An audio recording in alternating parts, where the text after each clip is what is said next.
Assalamualaikum Tribuners. Bagaimana kondisi Anda di tempat kerja? Bagaimana keselamatan dan kesehatan kerja Anda terjamin di tempat kerja?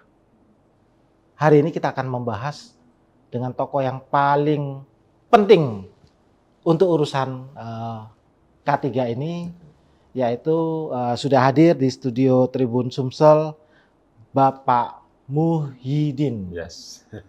Kepala Kantor Perwakilan BPJS Sumbaksel. Betul Pak Yudi. Luar biasa nih. Macam Pangdam nih Pak. 5 provinsi. Betul ya. Nah, bisa dijelaskan dulu Pak? Iya, jadi wilayah kerja kami itu ada 5 provinsi. Yang pertama Sumatera Selatan, kemudian kedua Provinsi Jambi, kemudian yang ketiga Bengkulu, kemudian yang keempat Lampung, kemudian yang kelima Bangka Belitung. Iya. Gimana kalau kita usul diganti aja nama, bukan kepala kantor Pak? Apa itu? Panglima BPJS. Panglimanya udah udah pecah sekarang. Ya, sekarang udah pecah. Proses pecah ya. Betul. Berapa kodam gitu ya? Iya, ada 3 kalau nggak salah. 3 ya. BPJS masih 1. Masih 1. Kita ada 11 kantor wilayah se-Indonesia. 11 kantor wilayah, salah satunya Sumbaksel ini. Betul. Di Sumbaksel, di seluruh provinsi tadi minimal paling tidak ada 1 atau berapa? Iya, kalau di Sumatera sendiri itu dibagi jadi 3 kantor wilayah. Okay. Ya, Sumbaksel, kemudian kantor wilayah Sumba Riau, Sumatera Barat dan Kepulauan Riau. Kemudian yang ketiga itu Sumbagut. Utara. Ya, Sumatera bagian utara dan termasuk di Aceh. Nah, itu. Ya. Sementara di wilayah Sumbaksel ini di setiap kota dipastikan ada, atau setiap provinsi iya. Nah, untuk 5 provinsi wilayah operasional kami itu ada 27 kantor cabang. 27 kantor cabang pelayanan yang bisa diakses oleh seluruh pekerja yang ada di Sumatera bagian selatan. Nah, itu kanal-kanal fisiknya gitu ya, kantor cabangnya. Nah, dari 27 kantor cabang itu, ada yang 1 kantor cabang wilayah operasionalnya itu 1 kabupaten, ada juga yang 2 kabupaten, ada juga yang 3. Bahkan ada yang paling banyak itu 4 kabupaten. Itu wilayah operasional untuk 1 kantor cabang. Di mana itu Pak? Misalnya di Lubuk Linggau. Lubuk Linggau itu 1 kantor cabang. Ya. Nah, itu wilayah operasionalnya ada Lubuk Linggau, kemudian Musirawas Utara. Nah, itu 3. Ya. Nah, kemudian yang 2 misalnya kantor cabang Lahad dan Pagar Alam. Iya. Dan yang lainnya lah. Tapi artinya dengan itu kondisi yang di wilayah tersebut itu yang paling mudah diakses. Betul. Karena orang Musirawas, Muratara ya ke Linggau kan. Betul. Iya. Di Sumatera Selatan berarti ada berapa banyak ini Pak kantor kita? Pesertanya itu ya. Ya.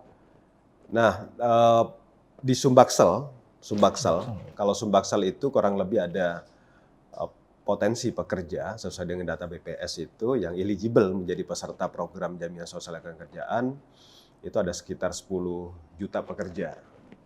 Nah, dari 10 juta pekerja itu saat ini baru terlindungi 2.635.000. Nah, artinya baru 26,5% yang terlindungi program jaminan sosial ketenagakerjaan. Baik itu sektor formal maupun sektor informal. Jadi selisih yang 74 sekian persen itu karena faktor apa mereka tidak? Ini tersebar di seluruh provinsi ya. Nah, misalnya di Sumsel. Nah, Sumatera Selatan itu menurut data BPS itu ada pekerja kurang lebih sebanyak 3.150.000-an. Nah, tapi yang terlindungi baru 1.113.000. Sepertiga lebih lah ya. Betul, 36% lah kalau Sumatera Selatan ya. Okay. Nah, ini sebetulnya yang menjadi tugas utama kami bersama dengan pemerintah daerah.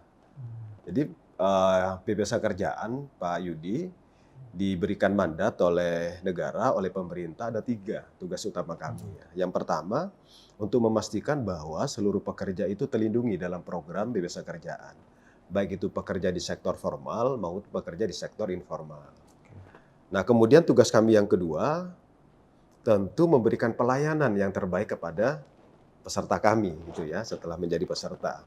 Kemudian yang ketiga, memastikan pengelolaan dana itu dikelola dengan baik oleh BPS Kerjaan, tentu sesuai dengan regulasi yang ada saat ini. Oke. Yang jadi pertanyaan dari di seluruh Sumbaksel tadi Iya. 74% belum terlindungi atau belum menjadi peserta. Betul. Betul ya bahasanya Betul, gitu ya. betul. Lalu di Sumatera Selatan ya berarti ada 64 sekian ya Betul. persen. Apa yang menyebabkan kondisi itu? Mereka tidak terdaftar atau Iya. tidak ada kemampuan atau gimana? Iya. Pekerja ini kan ada pekerja formal dan pekerja informal. Kalau pekerja formal ini terbagi lagi, ada pekerja yang bekerja di perusahaan skala besar menengah. Nah, kalau yang ada di perusahaan skala besar menengah, ini hampir 98% sudah terlindungi. Gitu ya. Nah, memang PR kami ke depan, Pak Yudi, itu yang skala kecil mikro. Ya, misalnya yang UKM itu ya. Kemudian pekerja-pekerja yang ada di koperasi misalnya ya. Baik itu. Kalau di Sumsel kan banyak tuh koperasi-koperasi di perkebunan misalnya ya. Nah, itu sebagian besarnya di situ. Nah, yang lebih banyak lagi sebetulnya pekerja yang ada di sektor informal. Nah, ini sekarang BPS Kerjaan memang fokus ke pekerja sektor informal. Nah, informal itu ada di mana saja? Ada di desa. Di desa itu ada petani, nelayan, ya, pekebun itu ya. Kemudian ada di pasar-pasar, baik itu pasar tradisional maupun pasar modern. Kemudian pekerja-pekerja transportasi misalnya ya. Nah, ini besar sekali potensi yang ada di situ untuk sektor informal. Nah, ini tahun ini kita fokusnya ke situ untuk bisa memastikan bahwa pekerja sektor informal itu dapat mengakses program jaminan sosial ketenagakerjaan. Nah, jadi ini itu bukan tugas peran individu si pekerja ya, Pak ya? Nah, untuk pekerja informal sendiri sebetulnya ada yang mereka punya kemampuan untuk membayar sendiri, ada yang memang belum punya kemampuan. Ini harus ada intervensi dari pemerintah. Nah, misalnya untuk pemerintah Sumatera Selatan saat ini sudah mengajak beberapa bupati, ya, wali kota untuk sama-sama memberikan pelindungan. Ya, Pak Gubernur ngajak misalnya Bupati Oki memberikan pelindungan kepada pekerja-pekerja miskin dan tidak mampu. Nah, orang-orang ini kalau nggak ada intervensi dari pemerintah, selamanya tidak akan pernah mengakses jaminan sosial. Yang sebagai gambaran yang sudah jalan itu intervensi itu bentuknya didaftarkan atau dibayarkan iurannya rutin? Betul. Nah, kabupaten yang terdekat lah ya. Di sini ada kabupaten yang bisa menjadi contoh sebetulnya untuk bukan hanya di Sumatera tapi di seluruh Indonesia yang bupatinya punya komitmen baik sekali terhadap pelaksanaan program jaminan sosial ketenagakerjaan. Yang pertama Kabupaten Musi Banyuasin.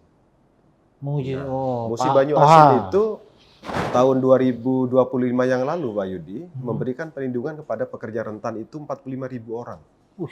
Nah, 45.000 orang ini tersebar di seluruh desa yang ada di Musi Banyuasin. Artinya, kalau orang-orang ini yang sudah terlindung program jaminan sosial ketenagakerjaan terjadi risiko kecelakaan ataupun meninggal dunia, pemerintah daerah nggak perlu lagi harus mengeluarkan anggaran untuk memberikan santunan. Tapi risikonya itu sudah dilimpahkan ke BPS Kerjaan. Jadi pemerintah daerah sudah menyiapkan dananya, menyiapkan anggarannya, 1 tahun disampaikan ke BPS Kerjaan dan itu menjadi tugas BPS Kerjaan untuk memberikan perlindungan. Nah, itu untuk Musi Banyuasin. Nah, ada juga yang sudah bagus implementasinya itu di Kabupaten Oki. Oke, Nah, Pak Muhendi. Pak Muhendi betul. Nah, Oki itu kurang lebih sekitar 40 ribuan juga pekerja-pekerja rentan yang terlindungi. Itu dari berbagai macam profesi. Ada yang petani, pekebun, ada yang pekerja-pekerja di rumah ibadah misalnya berbuat masjid gitu ya. Nah, itu terlindungi dalam program Bimbingan Kerja. Nah, sehingga mereka apabila terjadi risiko misalnya bagi yang petani pada saat berkebun datang pagi-pagi ke sawah, mungkin terjadi risiko di jalan ataupun pada saat mencangkul kena gigitan ular gitu ya. Nah, ini menjadi tanggung jawab kami untuk memastikan pekerja ini terlindungi dalam program biaya sosial kerjaan dan mendapatkan biaya pengobatan dan perawatan itu sampai sembuh total gitu ya. Termasuk kalau misalnya terjadi risiko meninggal dunia, nah ini kita akan memberikan santunan kepada ahli warisnya kalau meninggalnya akibat hubungan kerja itu sebesar 70 juta yang pekerja rentan tadi itu. Oke. Tapi kalau misalnya meninggal dunia biasa karena sakit, kami akan memberikan santunan sebesar 42 juta. Nah, termasuk itu akan mendapatkan juga santunan beasiswa bagi anaknya. Ya, kalau si pekerja ini meninggal pada saat melakukan aktivitas, meninggalnya di kebun tadi kalau yang petani, kalau masih memiliki anak yang usia sekolah, untuk 2 orang anak kita pastikan anaknya bisa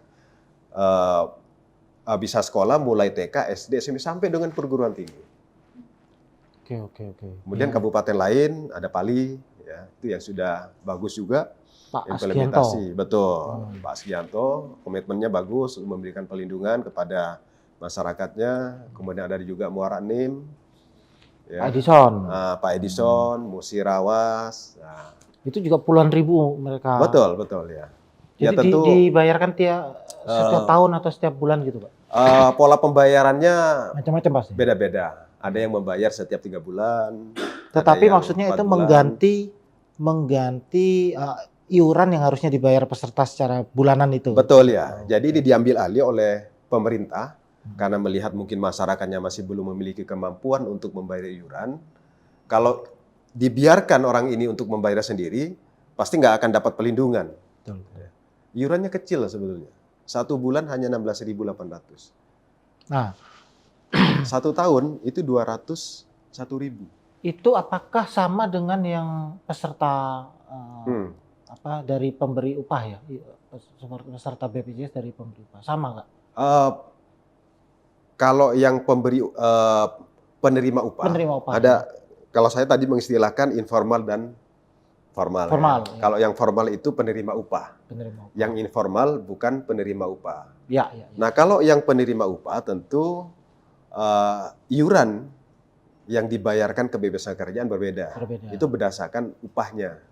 Kalau misalnya upahnya UMK Sumsel, ya. Sesuai ini ya. Nah, betul, sesuai dengan upah dan persentase yang sudah ditentukan di masing-masing program BPJS Kerjaan. Tetapi manfaatnya nanti kita akan bahas lebih detail satu itu ya Pak. Betul, ya. Soal keselamatan kerja. Tetapi perlu tahu ini juga, ini kan ada banyak nih manfaat di BPJS Tenaga Kerja. Apakah manfaat yang di informal tadi sama dengan manfaat yang di sektor formal? Ya, sama manfaatnya.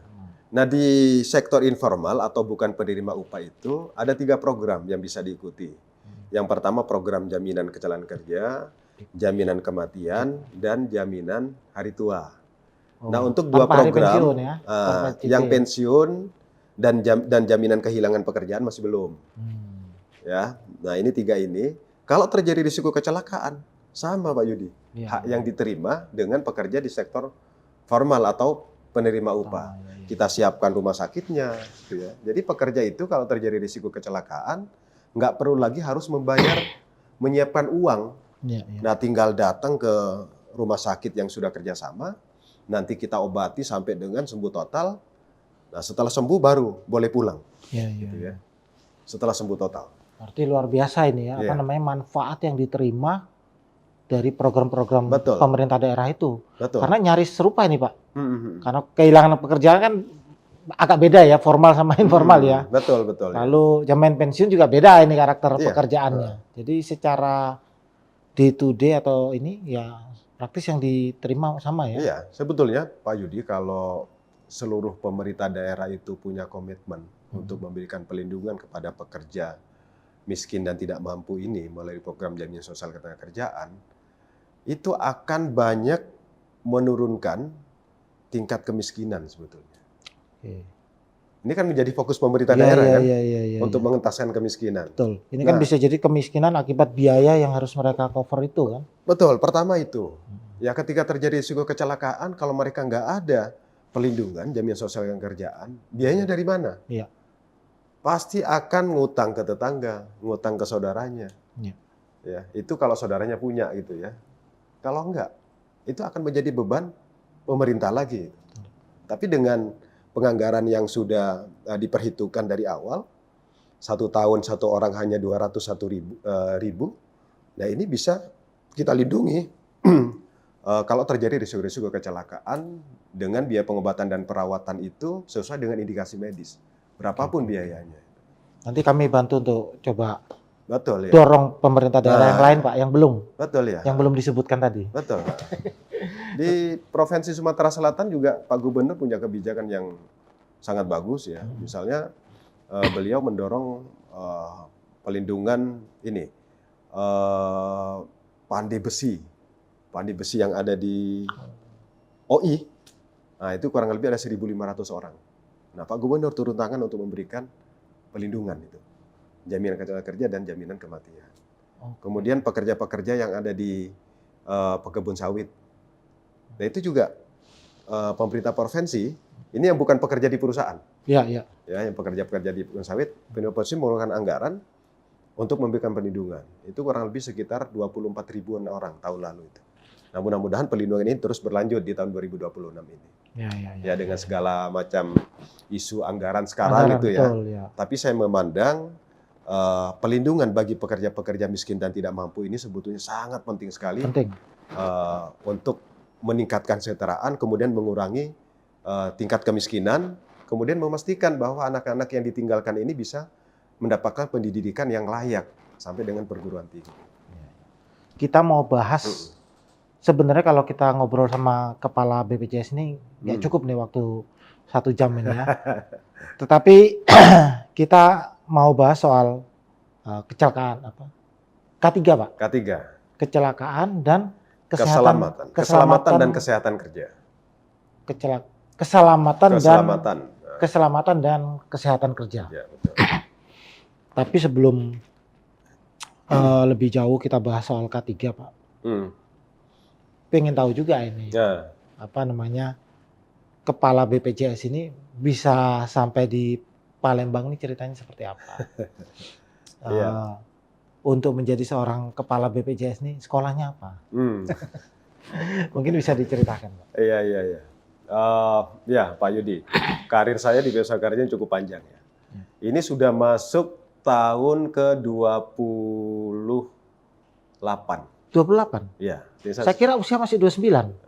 Enggak, tahun bekerjanya. Oh iya. Enggak, usianya ini usia Bapak 29 bukannya? Iya, dikurangi dikit.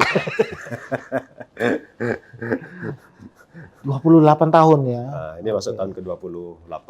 Nah, tentu ini perjalanan yang cukup panjang dan menurut saya menarik. Oke. Diawali di mana dulu karirnya?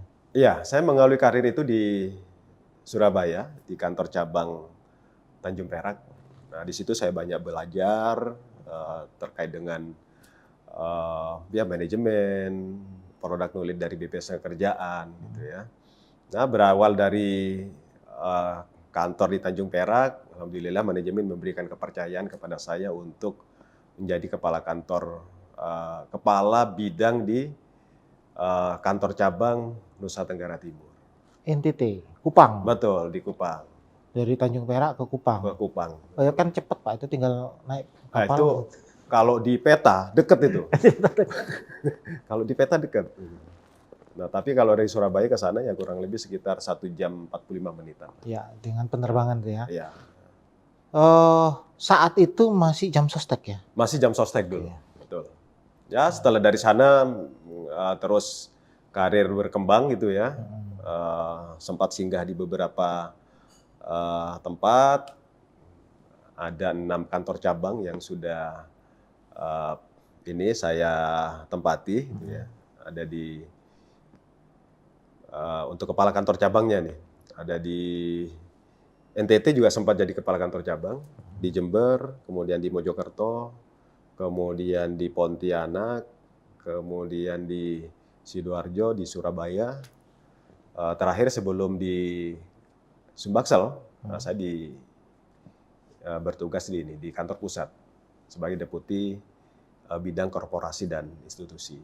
Oke, berarti sebagai kepala kantor wilayah baru di Palembang ini. Betul ya.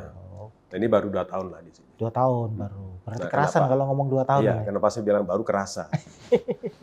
Udah cocok sama ini. Ngirup cukunya udah Cuko. cocok. Jadi dulu latar belakangnya apa? Apa di bidang ini apa manajemen risiko atau apa? Kalau saya dari background pendidikan itu di S1 akuntansi, kemudian di S2 di manajemen sumber daya manusia. Di Surabaya semua ini? Surabaya. Oke. Ya cocok lah kalau kerja di BPS Kerjaan. Iya. HRD dan apa akuntansi ya, ekonomi. Betul ya. Jadi apa Pak yang selama 28 tahun ini paling apa ya berkesan itu di karir ini? Mungkin gini ya, sebelum berkesan atau tidak gitu ya, yang pasti saya sampai bisa berkarir seperti ini tentu yang pertama support dari keluarga ya, keluarga, istri, anak, kemudian orang tua. Kemudian yang kedua, di BPS Kerjaan itu memberikan ruang karir itu yang sangat terbuka bagi siapapun gitu ya. Tentu dengan kriteria tertentu. Misalnya memiliki kinerja yang baik, kemudian track record yang terus positif gitu ya. Siapapun punya peluang yang sama sebenarnya berkarir di BPS Kerjaan. Artinya dukungan manajemen sangat baik sekali bagi karyawan untuk bisa terus mengembangkan karirnya. Gitu ya. Kemudian selama 28 tahun, tentu ini saya melihat kerja di BPS Kerjaan bagian dari ibadah sebetulnya. Nah, kenapa saya melihat itu bagian dari ibadah? Yang datang ke kantor BPS Kerjaan itu, Pak Yudi, yang pertama yang kita layani orang yang mengalami risiko kecelakaan. Ya. Kita bawa ke rumah sakit, dilayani, ya, sampai sembuh total. Kemudian yang kedua, yang datang ke kantor kami itu, ngambil klaim jaminan hari tua, itu orang yang sudah pensiun, teman-teman kita yang mungkin kena PHK. Ya. Nah, itu.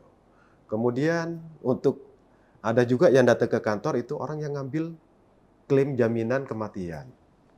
Ya karena tulang punggung keluarganya itu meninggal dunia. Gitu ya. Yang datang ahli warisnya, anaknya, istrinya. Nah itu saya melihat bekerja di BPS Kerjaan itu menjadi bagian ibadah bagi saya. Dan itu merupakan cita-cita utama saya. Jadi sebelum bekerja di BPS Kerjaan, saya punya cita-cita, saya ingin bekerja di instansi pemerintah. Ya. Kenapa milih instansi pemerintah? Karena itu pelayanan, melayani orang, pelayanan publik. Dan alhamdulillah Allah memberikan kesempatan untuk bisa berkarir di BPS Kerjaan. Oke. Kalau yang paling berkesan selama 2 tahun di Palembang ini apa? Selama di Palembang banyak hal positif ya yang saya alami selama 2 tahun. Yang pertama dari sisi komunikasi dengan hubungan dengan pemerintah daerah. Hampir di seluruh wilayah urusan kami di Sumbaksel, pemerintah daerah ini support terhadap program BPS Kerjaan. Nah, tinggal kita cara mengkomunikasikan dengan pemerintah daerahnya sebetulnya. Jadi ketika kepala daerah tahu manfaatnya, pasti support dengan program BPS Kerjaan. Ya karena untuk tadi yang coverage yang masih rendah, itu sebetulnya menjadi tugas dari pemerintah daerah dan BPS Kerjaan. Untuk bisa sama-sama meningkatkan coverage perlindungan program jaminan sosial kerja. Ya kemudian yang kedua, ternyata di Palembang itu ini, Pak Yudi, makanannya enak-enak gitu. Ya. Jadi saya lidah Cocok ya? udah cocok gitu dengan Palembang dan wilayah operasional di Sumbaksel itu. Apalagi kalau misalnya ke mana itu? Ke Bangka Belitung. Nah, kalau saya kan orang pantai. Nah, itu lebih cocok lagi tuh. Ikan laut. Ikan laut. Ya. Nah, itu. Betul. Karena makanan enak itu olahraga harus terjaga ini, Pak. Iya kan? Kalau saya kan jaga makan. Jadi makanan itu dijaga, Pak Yudi. Jaga ya? Diambil. Ini menarik ini. Ya. Kita kembali soal K3 ini, Pak. Iya. Bisa dijelaskan ya, K3 ini, kalau saya ini melihat, tadi sempat ya, Pak Udin tadi cerita K3 ternyata untuk yang bukan cuma kami yang pekerja kantoran atau pabrik yang sektor formal ya, informal pun ada. Apa yang dilakukan oleh BPJS ini ya, terkait K3 selain tentu tadi soal klaim-klaim itu ya, mengcover atau menjamin risiko para pekerja, tapi apa ya sebenarnya yang dilakukan BPJS? Ya, K3 ini menjadi bagian penting ya untuk memastikan bahwa pekerja itu selamat ketika bekerja, sehat ketika bekerja gitu ya. Nah, K3 itu sebetulnya berperan untuk menanggulangi risiko atau tindakan preventif, konsep dari K3 sendiri. Nah, kemudian peran BPJS Kerjaan itu untuk memberikan pelindungan dan memastikan bahwa ketika terjadi risiko-risiko kecelakaan itu dapat dipastikan pembiayaan dan pengobatannya.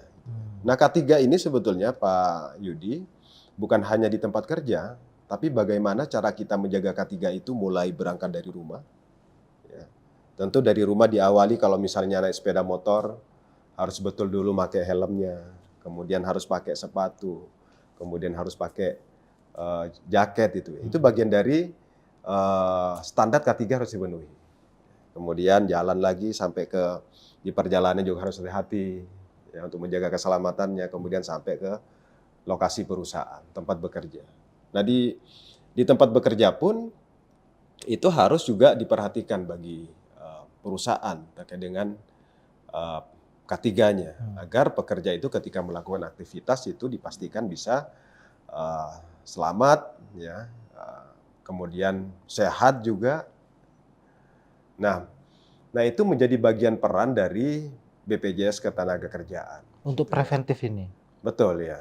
Ya karena meskipun dijamin, di cover untuk pengobatannya lebih baik tidak terjadi. Betul ya, betul. Betul. Nah, apa yang ini Pak menjadi bagian apa? Kalau kami yang sekilas orang luar melihat kan BPJS Ketenagakerjaan terkait K3 ya kita terima kan? Betul ya. Tapi dari BPJS itu apa yang dilakukan untuk upaya preventif itu? Nah, sebelum ke situ mungkin ya, kita harus tahu dulu apa sih yang menjadi tujuan dari K3 itu sendiri ya. Nah, yang pertama, tujuan dari K3 itu memastikan melindungi keselamatan dan kesehatan kerja. Kemudian yang kedua, meningkatkan produktivitas dan kualitas pekerja. Kemudian yang ketiga itu mengurangi kerugian dari perusahaan. Mengurangi kerugian dari perusahaan. Kemudian yang ketiga, memenuhi kewajiban hukum. Pasti ya, karena ada regulasi yang harus dipatuhi dan tentu tanggung jawab moral yang harus diberikan oleh perusahaan kepada para pekerjanya gitu. Nah, kemudian peranan dari BPJS Kerjaan sendiri itu ada beberapa poin. Yang pertama, tentu pelindungan jaminan sosial ketenagakerjaannya apabila terjadi risiko gitu ya. Kemudian yang kedua, memastikan biaya pengobatan dan perawatan. Kemudian yang ketiga itu kami juga melakukan tindakan preventif, melakukan edukasi kepada para pekerja. Kemudian kami juga kolaborasi Pak Yudi dengan pemerintah daerah, misalnya dengan Disnaker, ya, kemudian dengan teman-teman serikat pekerja. Nah, bentuk kegiatannya banyak yang bisa kita lakukan. Nah, misalnya bisa safety riding ya, berkendara yang baik gitu ya. Nah, kemudian edukasi langsung, sosialisasi, datang langsung ke perusahaan-perusahaan. Nah, kemudian kita juga membuat semacam flyer-flyer sebagai informasi yang bisa dibaca oleh para pekerja yang kami titipkan di beberapa perusahaan. Nah, kemudian kami juga memberikan alat K3. Ya, misalnya helm, kemudian sepatu, baju. Nah, ini kita distribusikan ke perusahaan-perusahaan tertentu yang sesuai dengan kriteria mendapatkan alat-alat K3. Ya, itu upaya-upaya preventif tadi ya, Pak? Betul ya. Siapa juga yang mau betul. Ini kan? Meskipun tadi disebutkan berapa 70 juta, 40 juta. Iya. Ya. Bentuk jaminan atau layanan BPJS ya terkait risiko ini dalam konteks K3 itu betullah jaminan kecelakaan kerja dan jaminan kematian, dua itu. Iya. Atau ada yang lain? Kalau terkait dengan K3, nah tentu selain dari tindakan preventif yang kami lakukan itu ya, tentu setelah apabila terjadi risiko kecelakaan, yang pertama kami harus bisa memastikan bahwa pekerjanya itu bisa diberikan biaya pengobatan dan perawatan sampai dengan sembuh total, gitu ya. Sampai dengan sembuh total? Sampai dengan sembuh total. Kalau misalnya akibat kecelakaan itu sampai istirahat, kami juga pastikan bisa mendapatkan namanya santunan sementara tidak mampu bekerja. Jadi ketika ada pekerja, Pak Yudi, yang mengalami risiko kecelakaan kemudian istirahat di rumah, misalnya istirahatnya sampai dengan berapa bulan gitu? 6 bulan. Nah, kita akan memberikan penggantian kerugian tidak masuknya tenaga kerja kepada perusahaan. Oh, jadi perusahaan yang menerima? Perusahaan menerima, perusahaan tetap tidak perlu mengurangi hak dari pekerja. Oh, gaji tetap dibayar? Betul. Oke. Ya. Kemudian kalau misalnya terjadi risiko cacat, kami juga pastikan bahwa si pekerja yang mengalami cacat akan mendapatkan santunan cacat. Gitu ya. Nah, kemudian yang keempat, return to work namanya. Jadi apabila ada pekerja yang mengalami risiko kecelakaan, kita juga ingin memastikan bahwa si pekerja ini bisa bekerja kembali. Nah, sambil contoh misalnya Pak Yudi, ada pekerja terjadi kecelakaan di jalan, kemudian resiko kakinya misalnya, kakinya harus dioperasi, sehingga mengakibatkan mungkin nggak bisa jalan. Nah, tentu ini akan mengganggu aktivitas pekerjaannya nanti. Ya. Nah, ini kita lakukan pendampingan ya sampai sembuh total tadi. Kemudian secara psikologis juga kami lakukan ini pendampingan. Kemudian kami juga mengkomunikasikan ke perusahaan agar orang yang terjadi risiko kecelakaan ini bisa bekerja kembali. Nah, kadang ada juga sih perusahaan-perusahaan itu ketika mengalami cacat, tidak mau menerima. Sudah tidak sesuai dengan spek perusahaan, ini nggak bisa bekerja lagi. Gitu ya. Nah, lantas itu? Nah, ini kita bantu. Kita komunikasikan ke perusahaan. Kalau misalnya butuh pelatihan, ya kita latih nanti. Nah, orang ini bisa ditempatkan di mana? Nggak harus di tempat yang sebelumnya. Nah, misalnya kalau sebelumnya itu banyak menggunakan aktivitas fisik, misalnya ya, karena kakinya sudah fungsinya berkurang, mungkin bisa juga ditaruh di bagian administrasi. Nah, kami bantu. Apabila dibutuhkan untuk pelatihannya dibantu. Ini konteksnya ini return to work ini dengan perusahaan yang sama ya? Betul, dengan perusahaan yang sama. Bukan perusahaan yang berbeda? Perusahaan yang sama kita harapkan itu. Tapi kalau misalnya ada perusahaan berbeda yang ingin gitu ya, ingin bantu ya silakan aja. Tapi bukan wilayah BPJS itu ya? Kami bisa juga mengkomunikasikan itu.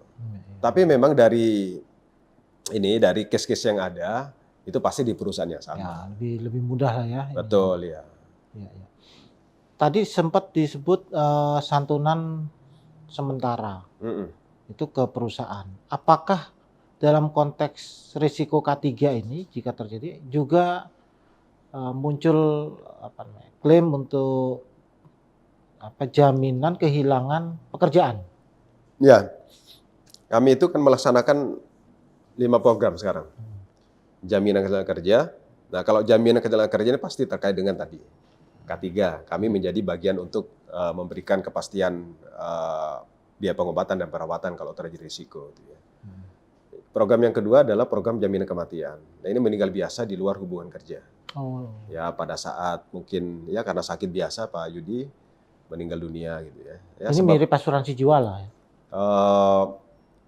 Iya, karena yang di cover memang jiwanya. Gitu ya. Kemudian yang ketiga program jaminan hari tua. Nah, hari tua ini akan kita bayarkan nanti ketika si pekerja pensiun ya, ataupun keluar dari perusahaan, berhenti bekerja.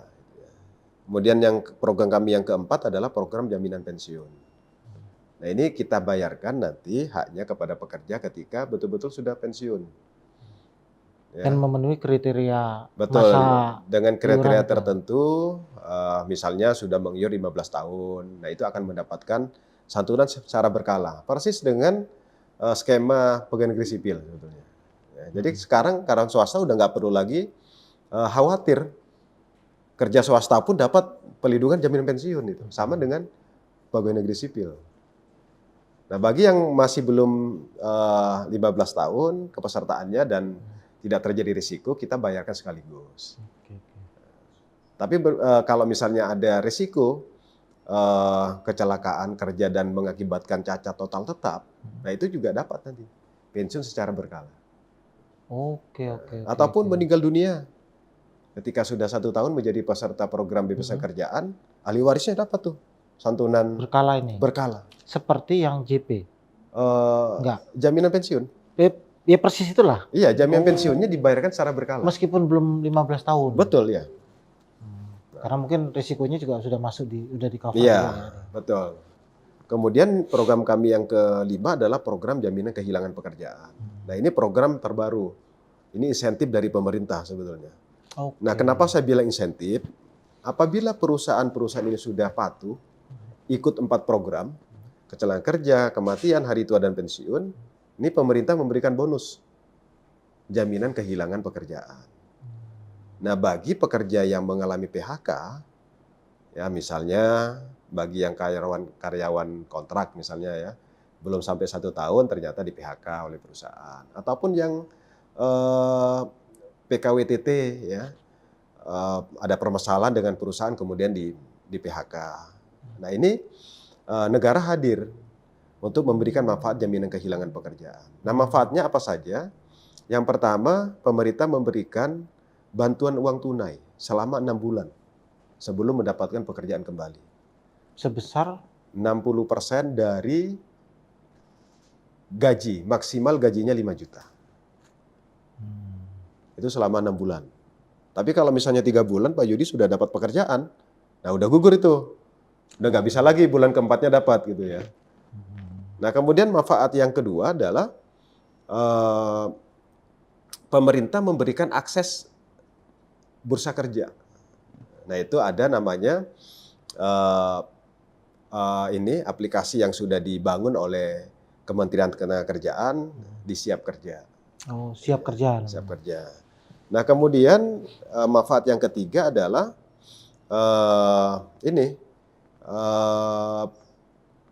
pelatihan.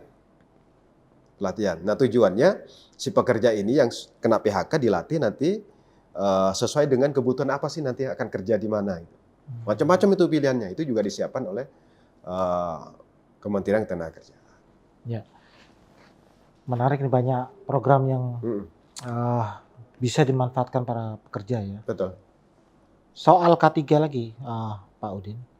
Apa kewajiban perusahaan kalau kita kalau asuransi umum ya, orang ikut program kan bukan berarti asal-asalan ya. Betul. Harus dicek juga, jangan sampai yang sudah tahu nih risiko tinggi tapi dibiarkan. Tentu ada kewajiban kan dari perusahaan. Apa yang menjadi kewajiban perusahaan itu? Iya, Di aturan perundang-undangan, perusahaan yang sudah mempekerjakan pekerja, nggak terbatas pekerjanya berapa gitu ya. Iya. Pokoknya ada pekerja di situ, wajib dilindungi program jaminan sosial tenaga kerjaan. Ini karena konteksnya berbagi iuran ya. Betul ya, ya. Nah betul Pak Yudi. Jadi untuk pekerja penerima upah itu nanti ada iuran yang ditanggung oleh pekerja, ada iuran yang ditanggung oleh pengusaha atau pemberi kerja. Nah dari 5 program itu, kalau yang satu ini bonus kan, yang jaminan kehilangan pekerjaan. Dari 4 program itu, jaminan kecelakaan kerja itu ditanggung sepenuhnya oleh pemberi kerja. 100%. 100%. Oke. Nah itu bervariasi iurannya, mulai 0,24%, ada 5 tarif, 0,24% sampai dengan 1,74%. 1,7 itu yang paling berisiko mungkin. Yang berisiko paling tinggi. Berisiko paling tinggi. Setinggi itu. Jadi disesuaikan dengan tingkat resiko. Itu sudah ada panduan aturannya itu. Nah kemudian yang kedua, jaminan kematian. Nah iurannya juga ditanggung sepenuhnya oleh pemberi kerja. Besarannya 0,3% dari gaji. Sama semua ya? Sama. Kemudian yang keempat adalah program jaminan hari tua. Nah hari tua ini berbagi sharing untuk iurannya. Dari total 5,7%, yang 2% dari karyawan, dari pekerja, yang 3,7-nya disubsidi dari perusahaan. Menjadi kewajiban dari pemberi kerja. Kemudian program yang keempat adalah jaminan pensiun. Nah total preminya, iurannya itu 3%. Yang 2% dari pemberi kerja, kemudian yang 1%-nya itu disisihkan dari gaji karyawan. Jadi karyawan meskipun disisihkan gajinya nggak hilang. Nanti akan kita kembalikan lagi pada saat sudah tidak bisa, sudah pensiun gitu ya. Ketika berhenti bekerja. Dengan kata lain kalau pekerja itu diikutkan program jaminan sosial kerjaan, sebetulnya gajinya naik itu sebetulnya. Iya. Ya karena ada subsidi tadi tuh Pak Yudi. Iya. Dan semua iurannya, kalau saya lihat, saya dengar sekilas tadi ya, tidak ada yang lebih besar daripada pemberi kerja. Betul. Iya, betul ya. Lebih besar kewajiban pemberi kerja. Lebih besar ya kan? Iya. Yang JHT 3,7. 3,7. Karyawan 2%. Yang jaminan pensiun karyawan 1, pemberi kerja 2. Ya. Artinya ini memang manfaat yang lebih lah bagi pekerja ya. Iya, betul. Iya. Menarik betul ini. Iya, betul. Program ini ya. Dan memang layak lah seluruh karyawan itu. Yang 10 juta sekian itu semuanya 100% Pak ya. Iya. Itu impian itu gimana caranya itu ya? Iya, jadi memang program ini kan sudah disiapkan oleh pemerintah ya. Dan programnya paripurna. Melindungi kita mulai lahir sampai dengan meninggal dunia kan sebetulnya. Iya. Program ini. Ya ini kan jaring pengaman juga ya. Jaring pengaman, betul. Masa di awal saya sampaikan ke Pak Yudi, bagi pemerintah daerah yang punya komitmen tinggi untuk meningkatkan universal coverage-nya dalam program biasa kerjaan, saya pastikan itu akan membantu mengurangi tingkat kemiskinan. Ini sudah terbukti di Kabupaten Muba. Tingkat kemiskinan setelah Pemda komitmen untuk memberikan perlindungan sebanyak 45.000, itu tingkat kemiskinan diukur kembali menurun. Nah kenapa menurun? Yang tadi Pak Yudi sampaikan di awal, ketika terjadi risiko kecelakaan, ada kehadiran negara, kehadiran bebas kerjaan untuk memberikan pengobatan dan perawatan. Ketika terjadi risiko meninggal dunia, bagi pekerjanya, istri dan anak-anaknya itu masih bisa melanjutkan kehidupannya dari uang santunan yang kita berikan. Nah misalnya gini Pak Yudi, pekerja yang meninggal dunia, itu meninggalkan 1 orang istri, meninggalkan 3 orang anak misalnya. Nah, kalau di kita banyak-banyak kan anaknya kan, 3 orang istri anak. Cuma 1. Nah, istri 1.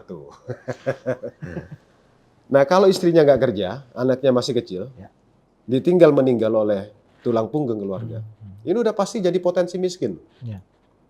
Bisa turun langsung ke miskin ekstrim itu, karena nggak ada pendapatan sama sekali. Nah apabila terlindungi program jaminan sosial kerjaan, kan ada santunannya. Santunan meninggalnya ada, kemudian anaknya yang masih sekolah itu bisa mengenyam pendidikan sampai dengan perguruan tinggi untuk 2 orang anak. Oke. Tapi ada ketentuan tarifnya ya? Betul ya, SD, SMP, SMA sampai dengan perguruan tinggi berbeda nanti. Berbeda. Nah itu kita bayarkan setiap 1 tahun sekali. Kita pastikan anak ini sekolah apa enggak sih gitu ya. Kalau sekolah ya kita berikan manfaatnya. Kalau misalnya nggak sekolah ya kita ajak untuk sekolah karena biayanya sudah ada. Gitu. Iya. Kita edukasi orang tuanya agar anak ini bisa sekolah sampai dengan perguruan. Dan biaya itu dipastikan cukup untuk mengcover fasilitas pendidikan yang tersedia itu. Cukup, misalnya ini ya, untuk perguruan tinggi itu 1 tahun 12 juta loh. 12 juta cukup. Ya, 1 tahun. Iya. Nah, kita berikan bonus sampai 5 tahun itu. Bagi yang mungkin kuliahnya agak saya masuk itu kalau itu.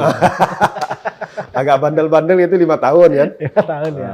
Kalau yang pintar kan 4 tahun selesai gitu kan. 3,5 sekarang. 3,5 selesai. Bagi yang mungkin aktif organisasi agak ketinggalan, ya. Nah itu 5 tahun masih bisa. Oke. 12 juta. Dan kalau selesai sebelum 5 tahun ya selesai juga. Selesai ya.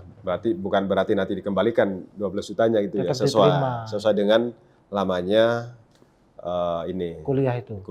Oh. Ya kalau lebih dari 5 tahun, 1 tahun, misalnya 6 tahun ya, 1 tahunnya bayar sendiri. Sendiri ya. Kalau SMA? SMA itu 3 juta. Per tahun ya? Ya. Itu tadi maksimal atau semua sama? Semua sama. Jadi totalnya itu kalau kita hitung dari TK sampai dengan perguruan tinggi, 2 orang anak itu 174 juta. 174 juta.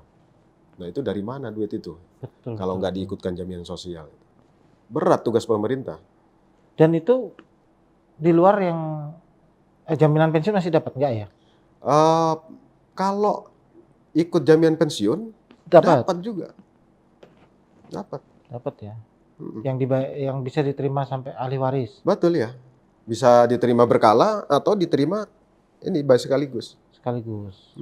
Mana yang lebih tinggi manfaatnya? Kalau jaminan pensiun itu hanya muncul apabila meninggal setelah 1 tahun menjadi peserta kan. Nah kita bayarkan berkala. Tapi kalau misalnya belum 1 tahun kemudian meninggal itu kita berikan secara langsung. Sesuai masa iurannya itu. Sesuai dengan jumlah iuran. Oke.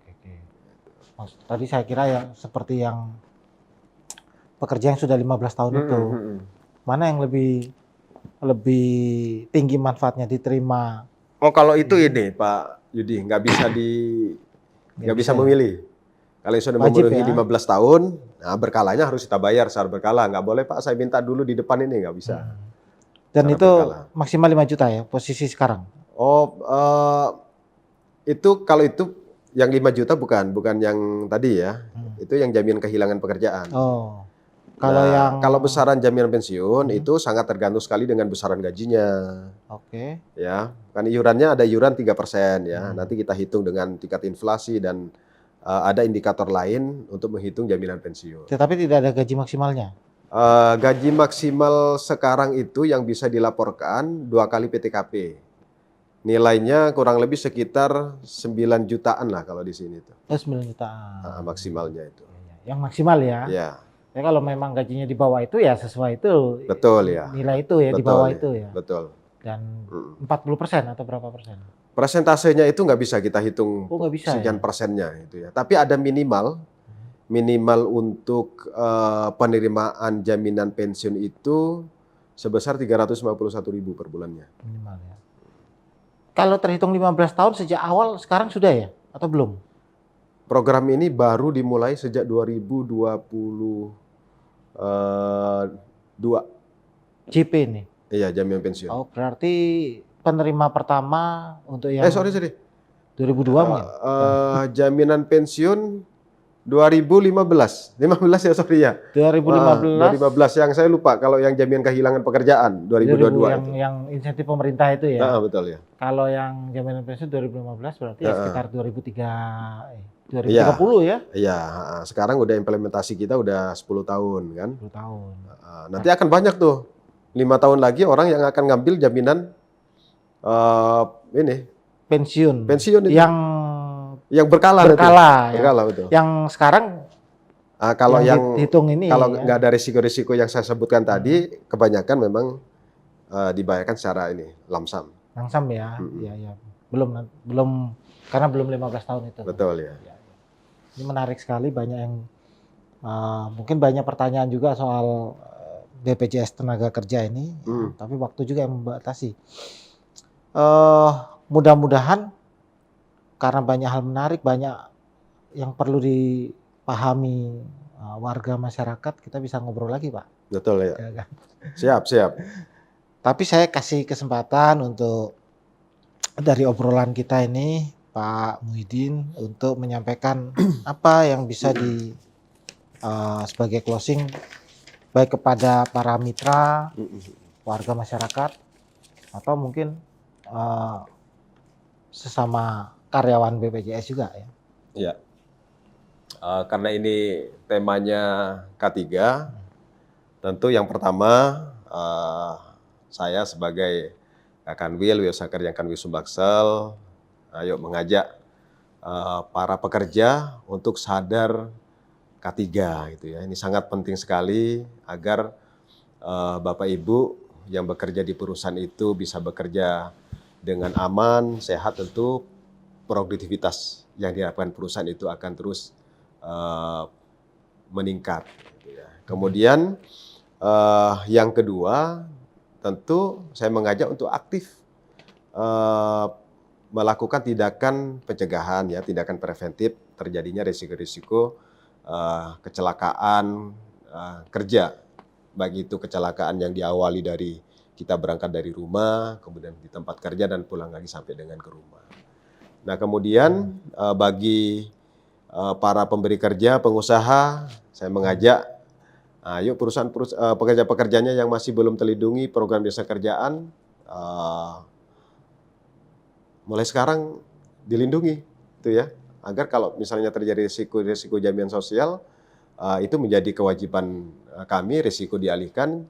Jadi para pemberi kerja, pengusaha tidak perlu lagi harus mengeluarkan biaya tidak terduga kalau misalnya terjadi risiko-risiko sosial yang menimpa para pekerjanya. Nah, itu kira-kira Pak Yudi. Ya. Terima kasih. Terima kasih Pak Udin. Saya masih ke depan kita masih akan bahas banyak tema-tema menarik. Siap. Apalagi di era digital ini sekarang banyak pekerja memantau kondisi ini mereka ada lewat BPJS. Digital, betul. Apa namanya ya? Aplikasi kami Jamsostek Mobile. JMO ya? Ya, Jamsostek Mobile. Betul. Ya, Tribuners, cukup menarik yang kita bincangkan. Ya, tapi waktu juga yang membatasi. Ingat, sadar K3, lindungi diri Anda. Saya Yudi Tirsano, pemimpin redaksi Tribun Sumsel dan Sriwijaya Post, undur diri. Wassalam.